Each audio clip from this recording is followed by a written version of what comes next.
Subscribe now and press the bell icon. Never miss an update.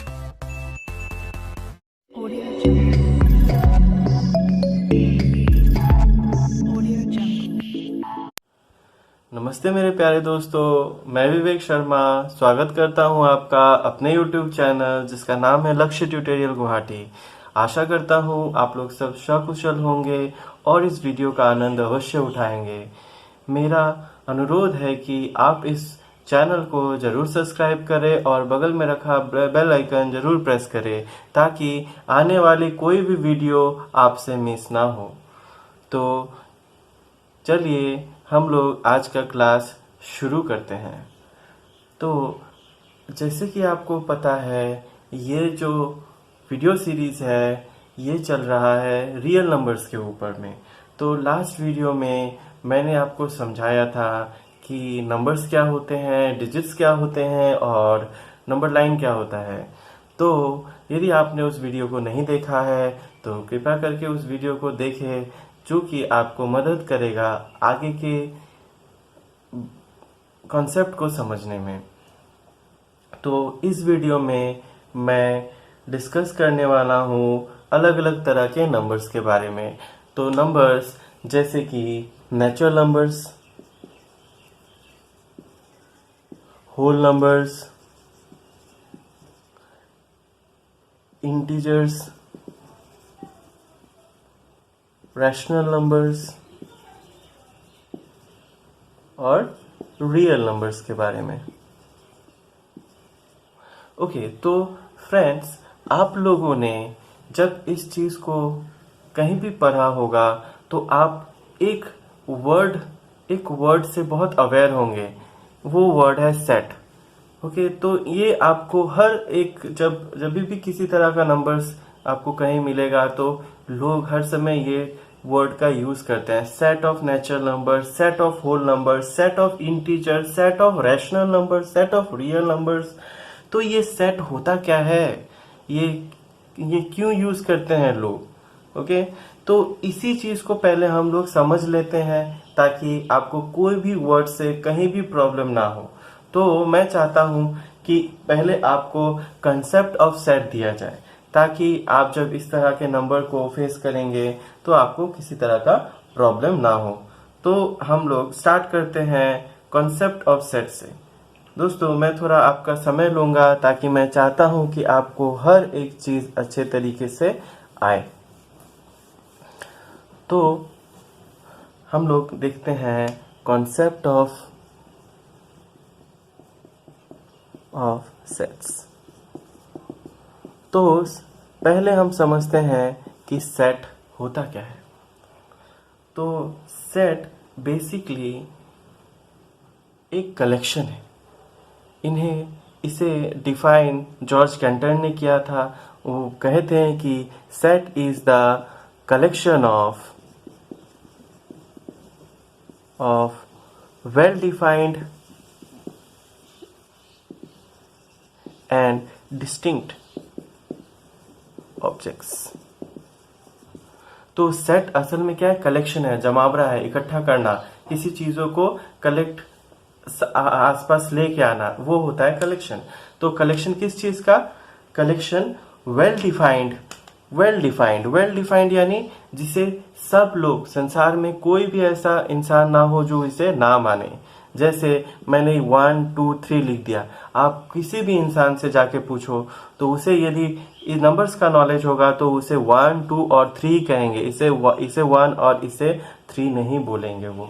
तो इसका मतलब होता है वेल डिफाइंड यानी एक्सेप्टेड बाय, या कोई भी ऐसा ना हो जो इसे कहे कि आप गलत बोल रहे हो। ठीक है, तो वेल डिफाइंड का मतलब ये होता है एक्सेप्टेड बाय एवरीवन। नेक्स्ट होता है डिस्टिंक्ट ऑब्जेक्ट्स, यानी कि आप एक सेट के अंदर में 1 2 3 बार नहीं लिख सकते हो। क्यों? क्योंकि ये तीनों डिस्टिंक्ट नहीं है। आप एक बार 1 लिखे, 2 या 3 ये सब लिख सकते हो क्योंकि ये तीनों देखने में अलग अलग है। तो एलिमेंट्स जो है या फिर मेंबर्स जो है सेट के, वो रिपीट नहीं होंगे सेट के अंदर, ये मतलब होता है डिस्टिंग का। तो आप लोगों ने समझ गया, कलेक्शन मतलब इकट्ठा करना। क्या चीज इकट्ठा करना? ऑब्जेक्ट्स को इकट्ठा करना। ऑब्जेक्ट्स को इकट्ठा करना पर कुछ क्राइटेरिया के साथ। क्राइटेरिया क्या है? सारे वेल डिफाइंड, यानी कि किसी में भी मतभेद ना हो और सारे एक दूसरे से डिस्टिंक्ट होना चाहिए। तो ये होता है सेट का मतलब। अब दोस्तों हम लोग एक एग्जाम्पल देखते हैं जिससे हमें सेट का आइडिया मिल जाए। तो हम एक सेट का एग्जाम्पल इस तरीके से ले सकते हैं कि example collection of all the months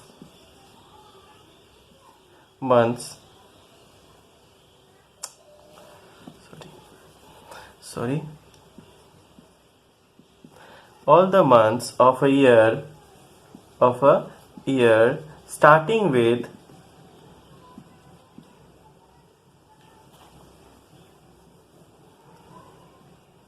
whose name starts with J। तो J से स्टार्ट होने वाले जितने भी महीने हैं उनका कलेक्शन को सेट कहा जाएगा। तो ये सारे महीने क्या क्या है? तो एक है जनवरी, दूसरा है जून और तीसरा है जुलाई। तो ये तीनों महीने जो है ईयर के, ये तीनों का कलेक्शन एक सेट कहलाएगा। ओके, तो ये सारे तो हमारे ऑब्जेक्ट्स हो गए सेट के। तो अभी ये दोनों कंडीशन मानते हैं कि नहीं वो देखना होगा। वेल डिफाइंड सब, जहां भी आप जाओ जनवरी कहोगे तो समझ में आएगा, जून कहोगे तो समझ में आएगा, उन्हें जुलाई कहोगे तो समझ में आएगा। ठीक है, ऐसे ही लिखा जाता है जनवरी, ऐसे लिखा जाता है जून, ऐसे लिखा जाता है। तो सारे वेल डिफाइंड है और सारे डिस्टिंक्ट भी है। जनवरी पहला महीना है, जून छठवां महीना है, 6th मंथ है और जुलाई 7th मंथ है। तो सारे हो गए डिस्टिंक्ट फ्रॉम ईच अदर। तो इस तरीके से हम कह सकते हैं कि इसका कलेक्शन को सेट कहा जाएगा। So this is a set. अब इस सेट को लिखने के लिए हम लोग क्या करेंगे? इस कर्ली ब्रैकेट का यूज करेंगे। ठीक है, और रिप्रेजेंट करने के लिए हम लोग क्या करेंगे? हम लोग इंग्लिश अल्फाबेट के कोई भी लेटर का यूज कर सकते हैं। ओके, तो कोई भी लेटर, मैं बताऊंगा कि कुछ लेटर तो रिजर्व्ड है, पर उसके अलावा आप कोई भी लेटर जैसे ए यूज कर सकते हैं, बी यूज कर सकते हैं। अभी ये लेटर्स जो है वो डिनोट करने के लिए, इसे समझाने के लिए कि ये सेट है, क्योंकि आप मान लो इसके बारे में कहीं आप किसी को बताएं, है ना, या फिर कहीं और आपको लिखना पड़े कि वो सेट, तो बार बार ये सारे मेंबर्स को नहीं लिखना है आपको। आप बस एक बार यदि इसी से डिनोट कर दिए तो आप इस चीज का हेल्प लेकर के इसको समझा सकते हैं कि अच्छा A is set of all the months of a year whose name starts with J. Okay, very simple. अभी आपको एक चीज याद रखना है कि अल्फाबेट्स, इंग्लिश अल्फाबेट हर प्रेजेंटेशन के लिए capital letter of English alphabet ही यूज करें। और मान लीजिए आपको मेंबर्स को रिप्रेजेंट करना है तो आप स्मॉल लेटर्स, इंग्लिश अल्फाबेट के small letter x y z वगैरह का यूज कर सकते हो, ए बी सी का यूज कर सकते हो। ये सबसे एलिमेंट्स को रिप्रेजेंट किया जाता है। अभी मान लीजिए मेरे पास एक सेट है और उसके अंदर में ए बी और सी है। ओके, तो ये सब को क्या कहा जाएगा? This are called members. ठीक है, और मेंबर्स मतलब इन लोग, ये जो मेंबर्स है इसे कहा जाता है एलिमेंट। जैसे क्या कहूंगा? A is an element of set A set A का एक एलिमेंट है। उसी तरीके मतलब इसको इस तरीके से नहीं लिख करके मैं क्या कह सकता हूं? मैं दूसरे तरीके से भी इस चीज को मेंशन कर सकता हूं। जैसे ए बिलोंग्स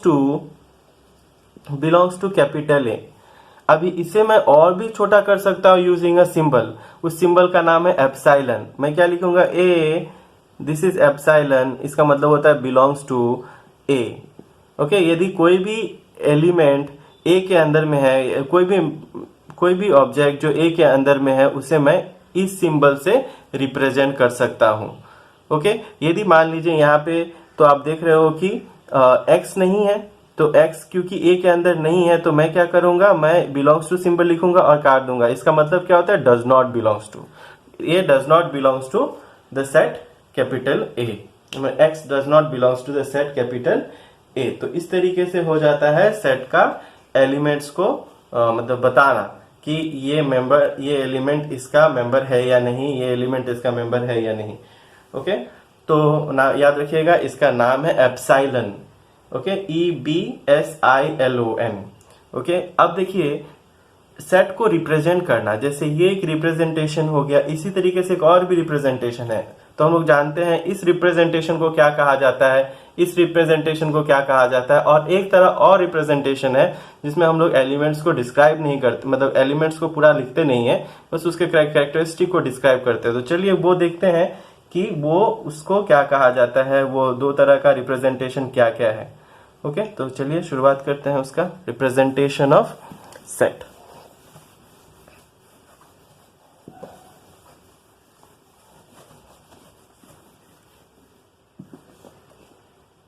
ओके, सो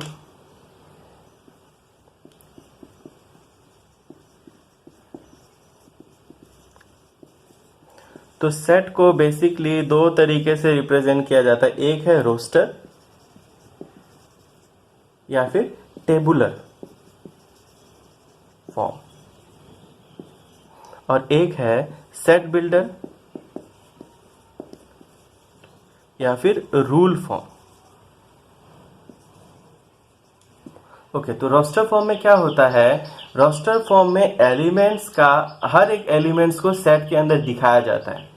ओके, उसको उसके अंदर रखा जाता है। वेयरएज रूल फॉर्म में सिर्फ उसका जो कैरेक्टरिस्टिक प्रॉपर्टी है उसको बताया जाता है अलोंग विद अ रिप्रेजेंटेटिव, मतलब एक रिप्रेजेंटेटिव चाहिए और वो रिप्रेजेंटेटिव क्या करेगा, कुछ कैरेक्टरिस्टिक प्रॉपर्टी उसके बगल में लिखा जाएगा जिससे वो सारे एलिमेंट्स को जो उसके अंदर है उसको वो रिप्रेजेंटेटिव रिप्रेजेंट करेगा। जैसे कि मान लीजिए मैं एक सेट लेता हूँ, set of vowels. Obviously vowels जो है, वॉवेल इज ए सेट, मतलब जितना भी वॉवेल्स है उसका मैं एक सेट बना सकता हूँ। सारे वेल डिफाइंड है, सारे डिस्टिंक्ट है। तो जैसे वी से मैं यूज करता हूँ, तो मैं वॉवेल्स, आप लोगों को पता है, ए ई आई ओ यू, ये सारे वॉवेल्स हो गए। और ये जो फॉर्म है इसको कहा जाता है रोस्टर फॉर्म। इसमें दोनों ही सेट को हर समय कर्ली ब्रैकेट्स के अंदर में लिखा जाता है और एलिमेंट्स को, मतलब रूल रोस्टर फॉर्म में एलिमेंट्स को कॉमा से सेपरेट कर दिया जाता है, कहीं एंड और नहीं लिखना है आपको। ओके, और सारे कंडीशन जैसे सेट के वेल डिफाइंड डिस्टिंक्ट होने चाहिए।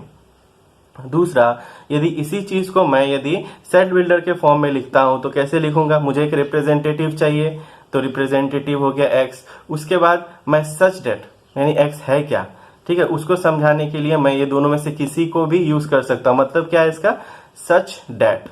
ओके, तो एक्स सच डेट, ठीक है, एक्स का प्रॉपर्टी लिखना पड़ेगा कि वो किस चीज को रिप्रेजेंट कर रहा है।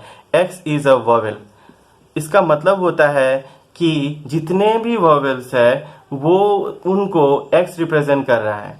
यदि मैं जब भी चाहूं तो मैं इसके इक्विवेलेंटली ये लिख सकता हूं, क्योंकि ये एक्स जो है ये सारे जो मेंबर्स है, ये सारे जो एलिमेंट्स है उसको रिप्रेजेंट कर रहा होता है। ओके, तो कंपेरेटिवली ये आपको बहुत कुछ लिखने का जरूरत नहीं पड़ता है, यहाँ पे इजीली हो जाता है। जस्ट उसका जो है प्रॉपर्टी दे देना पड़ता है कि वो क्या चीज को रिप्रेजेंट कर रहा है, बस। तो बहुत सारे सिचुएशन में हम लोग इसे यूज करते हैं, बहुत कम सिचुएशन में इसे प्रैक्टिकली यूज किया जाता है, और दोनों ही इक्वली इंपॉर्टेंट है हम लोगों के लिए। नेक्स्ट हम लोग चलते हैं कि अभी ये जो मैंने आपको बताया कि डिनोट करने के लिए आपको क्या करना पड़ता है, डिनोट करने के लिए आपको capital letter of English alphabet को यूज करना पड़ता है। तो कुछ लेटर्स जो है वो क्या है, रिजर्व्ड है, यानी वो आप जहां तहां यूज नहीं कर सकते, उसे एक पर्टिकुलर सेट को रिप्रेजेंट करने के लिए यूज किया जाता है। तो वो सारे रिजर्व्ड अल्फाबेट्स को देखते हैं, वो सारे रिजर्व अल्फाबेट्स क्या क्या है। तो उसमें से सबसे पहले जो मैं रिजर्व अल्फाबेट का नाम लूंगा वो है सी।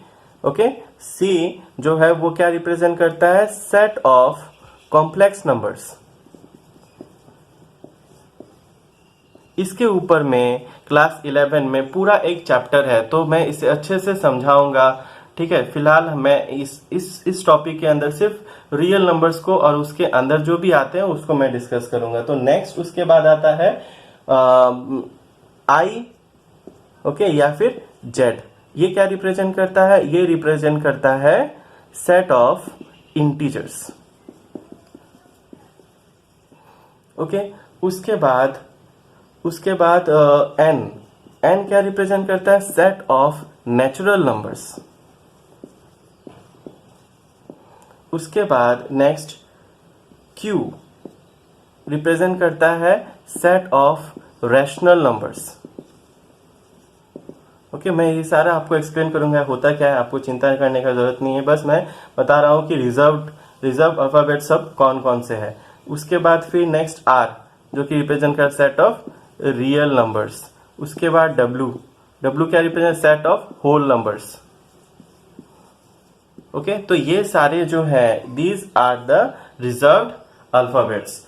आप लोग देख रहे हैं कि ये जो अल्फाबेट्स है इसके सामने मैंने क्या किया है? लाइंस ड्रॉ किया है। मैंने लाइंस इसीलिए ड्रॉ किया है क्योंकि ये नॉर्मल अल्फाबेट्स नहीं है, ये सारे सेट को, एक पर्टिकुलर सेट को रिप्रेजेंट करते हैं। तो आप बुक वगैरह में देखोगे तो बहुत डार्क करके ये सब लिखे होते हैं अल्फाबेट्स, लेकिन क्योंकि हम लोग डार्क करके लिख नहीं सकते, इस वजह से हम लोग क्या करते हैं? एक लाइन बना देते हैं ताकि ये नॉर्मल सी से, नॉर्मल एन से, नॉर्मल आर से अलग दिखे थोड़ा।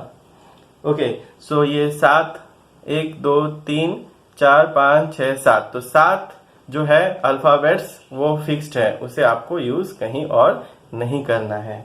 तो अब ये चीज क्लियर है। मैं ये सारे इसलिए बता रहा हूं ताकि आपको ये जो है number system, real number system को समझने में आसानी हो। मैं यहाँ सेट समझाने के लिए नहीं बैठा हूँ, सेट को मैं अच्छे से किसी और वीडियो में एक्सप्लेन करूंगा जब मैं क्लास 11 का कंसेप्ट दूंगा आपको। क्लास 11 का फर्स्ट चैप्टर जब स्टार्ट करूंगा तो मैं सेट को फिर से अच्छे तरीके से समझाऊंगा, और जो जो चीज मुझे अभी यहाँ चाहिए मैं वही डिस्कस करने वाला हूँ। नेक्स्ट मैं देखूंगा कि based on number of elements set को कैसे क्लासिफाई किया गया है। तो based on number of elements set को 2 टाइप में क्लासिफाई किया गया है। तो वो क्या क्या है? Types of sets. तो based on what? Based on number of elements. तो पहला क्या है? पहला है फाइनाइट सेट और एक है इनफाइनाइट सेट। फाइनाइट सेट और इनफाइनाइट सेट में क्या अंतर है? फाइनाइट सेट में आपको जो भी एलिमेंट्स होंगे सेट के अंदर वो लिमिटेड होंगे, यानी काउंटेबल कह सकते हैं, या फिर उसका लास्ट जो मेंबर है, जो एलिमेंट है वो दिखेगा, उसको फाइनाइट सेट कहा जाता है। जैसे कि जो आपने कंसीडर किया वोवेल्स का AEIOU, तो इसमें जो लास्ट मेंबर है फाइनाइट है, लिमिटेड है, लास्ट मेंबर पता है, इस वजह से इसे फाइनाइट सेट कहा जाता है। कोई भी सेट जिसके अंदर मुझे लास्ट मेंबर पता हो या फिर उसके अंदर लिमिटेड एलिमेंट्स हो, उसे फाइनाइट सेट कहा जाएगा। और जैसे कि इवन नंबर्स 2, 4, 6, 8, तो ये क्या कहलाएगा? इनफाइनाइट सेट, क्योंकि मुझे पता नहीं कि लास्ट मेंबर क्या है, फाइनाइट नहीं है, लिमिटेड नहीं है, ठीक है, कहाँ खत्म होगा मैं नहीं कह सकता। तो इस वजह से इसको क्या कहा जाएगा? इनफाइनाइट सेट, जिसमें लास्ट मेंबर का बारे में हमें पता ना हो। ओके, आप बड़े बड़े सेट को भी फाइनाइट सेट बना सकते हैं, जैसे कि मैं यहाँ एक कंसीडर करता हूँ M। ओके, तो M में मैं क्या करता हूँ? मैं लिखता हूँ 1 2 3 4 dot dot dot dot up to 1 lakh. तो ये क्या है? ये भी फाइनाइट सेट है। क्यों? क्योंकि लास्ट मेंबर मुझे पता है। ओके, तो नेक्स्ट, अब ये है नेक्स्ट टॉपिक हम लोग समझेंगे, वो है सबसेट और सुपरसेट क्या होता है। वेरी इंपॉर्टेंट, सबसेट और सुपरसेट। सो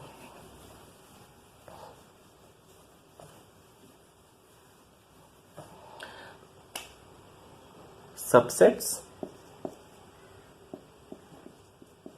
और सुपरसेट्स। ओके, तो मान लीजिए मेरे पास एक सेट है, सेट का नाम है A, ठीक है। तो A is a subset of B, या इक्विवेलेंटली मैं लिख सकता हूं B is a superset of A if all of A are the elements of B। यानी मेरे पास मान लीजिए A में क्या है? 1 2 3 है, और बी में क्या है, बी में 1 2 3 4 है। तो मैं क्या देखता हूं कि सारे जो एलिमेंट्स है ए के वो बी के भी अंदर है, तो मैं लिखूंगा A is a subset of B. Okay, तो सिंबलिकली ये समझाता है, या फिर B is a superset of A. Okay, अब जरूरी नहीं है कि ए के अंदर बी के अंदर सब मतलब ए को बी का सबसेट होने के लिए बी के पास एक्स्ट्रा एलिमेंट का होना जरूरी है। हो सकता है कि उसके पास बराबर एलिमेंट्स ही हो, इसके अंदर 3 है, इसके अंदर भी 3 है, elements number of elements same होने से नहीं होगा, सारे जो मेंबर्स है वो भी वही होना चाहिए, 1 2 3, यानी इसके अंदर भी 1 2 3 होना चाहिए। ओके, सो क्योंकि ये दोनों बराबर भी हो सकते हैं, इस वजह से इसके नीचे एक लाइन दिया जाता है। ओके, अब एक चीज आपको और नोट करना है, यदि बी के अंदर में एक भी एक्स्ट्रा एलिमेंट हो गया, ठीक है, ए के सारे एलिमेंट तो बी के अंदर होंगे ही, यदि बी के पास उसके अलावा भी कुछ और एलिमेंट है तो कहा जाएगा कि A is a proper subset of B. तो प्रॉपर सबसेट सेट कब कहा जाएगा, जब ए बी के पास ए का सारा एलिमेंट्स हो और साथ ही साथ बी के पास कुछ एक एक्स्ट्रा एलिमेंट भी हो जो ए के पास ना हो, तो ये प्रॉपर सबसेट का सिंबल रहा ये वाला। Okay, so A is a proper subset of B. Okay, तो मैं आशा करता हूं इससे कोई प्रॉब्लम नहीं है। सबसेट, सुपर सेट, ओके, जैसे ए बी का सबसेट हो गया तो बी को क्या कहा जाएगा, ए का सुपर सेट। प्रॉपर सबसेट तभी कहा जाएगा जब बी के पास कुछ एक्स्ट्रा एलिमेंट भी हो जो ए के पास ना हो। ओके, नेक्स्ट हम लोग देखेंगे यूनिवर्सल सेट किसे कहते हैं। फटाफट खत्म करते हैं इसको। Universal, okay, so universal set मतलब कोई भी एक पर्टिकुलर कॉन्टेक्स्ट में यदि मैं सबसे बड़ा सेट कंसीडर करता हूं तो उसे यूनिवर्सल सेट कहा जाएगा। जैसे ये 1 2 हो गया, बी हो गया मान लीजिए 3 4 5, सी हो गया 5 6 7 8। तो इस पर्टिकुलर कॉन्टेक्स्ट में जो सबसे बड़ा सेट होगा जो सारे मेंबर्स को कंटेन करेगा 4 5 6 7 8 9 10, तो क्या कहा जाएगा, आप यदि ड्राइंग कर सकते हो, सबसेट का भी ड्राइंग कर सकते हो। जैसे ए का सारा ए 1 2 3, ये हो गया सेट ए, और ये हो गया सेट बी। इसके अंदर एक एक्स्ट्रा एलिमेंट भी आप रख सकते हो, तो A is content in B, इसलिए A is a subset of B. Okay, और इस केस में आप प्रॉपर सबसेट भी कह सकते हो कि बी के पास कुछ एक्स्ट्रा एलिमेंट भी है। ओके, मुझे ये बार बार दोबारा लिखना नहीं है यहाँ पे, क्योंकि ये सारे तो बी के अंदर ही पढ़ते हैं, ए के अंदर में है और ये बी के अंदर में है, तो इसलिए A is the subset of proper subset of B. अब यूनिवर्सल सेट के लिए हम ऐसा सिंबल यूज करते हैं, इसमें आप बॉक्स बना सकते हो, ठीक है। अब इन दोनों में कुछ भी कॉमन नहीं है तो दोनों को अलग अलग लिख सकते हो आप, या फिर एक साथ लिख सकते हो, बीच में कुछ मत लिखना। और इसमें दोनों में कंटेन करता है कुछ कॉमन एलिमेंट है, तो इस वजह से ये ए हो गया, बी हो गया और ये सी हो गया। तो इसके अंदर 1 2 और इसके अंदर 3 4, क्योंकि 5 कॉमन है तो इसे मैं बीच में लिखूंगा। ओके, और इसको 6 7 8। ओके, तो ये हो गया यूनिवर्सल सेट। ठीक है, आप एक इंटरेस्टिंग चीज देखोगे कि सारे जो है वो ए के अंदर लाई करते हैं। ओके, अब नेक्स्ट हम चलते हैं हम लोग का नेक्स्ट टॉपिक, जो कि union of sets, union of two sets, two या two or more sets, sets के ऊपर में। ओके, तो ये क्या कहता है, देखिए कहता है कि यदि दो सेट है, मान लीजिए मेरे पास बी और सी सेट है, तो बी और सी, अब इसका यूनियन के लिए हम क्या करेंगे, एक यू का सिंबल यूज करेंगे, ये बाटी का सिंबल कह सकते हैं। A union B, A union B में क्या होगा, ए के भी एलिमेंट्स रहेंगे, बी के भी एलिमेंट्स रहेंगे, कॉमन एलिमेंट्स एक ही बार लिखा जाएगा। 3 4 5 दो बार है, एक ही बार लिखूंगा, 6 7 8, तो ये हो गया ए यूनियन बी। ओके, तो आपको ये यूनियन का कंसेप्ट समझ में आ गया। यदि आपको किसी भी तरह का डाउट्स है तो कमेंट सेक्शन में मुझे जरूर बताइए। मैं कोशिश करूंगा कि मैं अपने अगले वीडियो में वो सारे डाउट्स को क्लियर कर दूं। आशा करता हूं कि आपको ये वीडियो बहुत पसंद आया होगा। यदि पसंद आया है तो आप इसे लाइक, शेयर और सब्सक्राइब करें, और आने वाले वीडियो के लिए मुझे इंस्पायर करते रहें, ताकि मैं इसी एनर्जी के साथ आपके सामने और भी वीडियोस लाता रहूं। तो आशा करता हूं कि बहुत जल्दी आपसे मिल, तक के लिए गुड बाय।